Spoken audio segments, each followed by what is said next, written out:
Well, that just happened. Well, it's happened a lot, but the one that's really clear in my head is something that with a client that happened a few weeks ago, where they came to us, where it was a building company, and the owner was. I mean, it was when you have a small or mid-sized building company, it's sales, sales, sales, sales, sales. I mean, you have to drive in. I mean, that's what pays the bills. That's what keeps your subs working. That's what keeps your employees working. But he never had a plan for actually pulling himself out of the whirlwind of the business. And what he had done in the past was he brought on a production manager, brought in a salesperson, but didn't have a really clear plan of how he sold. I mean, he had a conversion rate of about 60 odd percent, but it was in his own way. And he didn't have any, and in one time in the past, he actually brought on a salesperson and just said, you know, we want you to drive in more customers, go out and sell. And when they started, their conversion rate was like 10%, if that. And I'm being kind of kind on that one.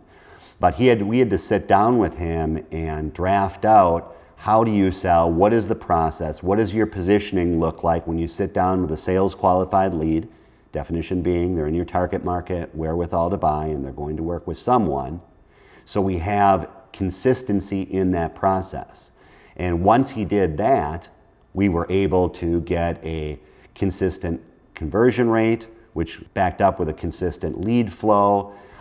For his other people, we really sat back and came up with what are those cash flow triggers to bring on those other people. So you can't just go and hire a PM, hire another salesperson, like what the revenues had to be, what the profit had to be to really get the company running, where you're not hiring people in the blind or training people off a non-existent document. Another growth ceiling problem would be not having clear roles and responsibilities for current team members.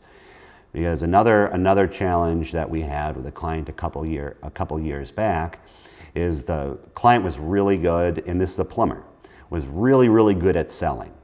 But what would happen is they would hit capacity, and then he would bring on a field manager, he'd bring on a couple more plumbers, and he didn't have a really good plan for once they hit a certain sales level, a certain gross profit, net profit level, who's the next person that comes on? They get caught in that whirlwind of the business. So what we did with him is we sat down, we do this with all of our clients. We look at roughly a 10-year plan, 10-year goal for the company, but more importantly, a 3-year and a 1-year plan.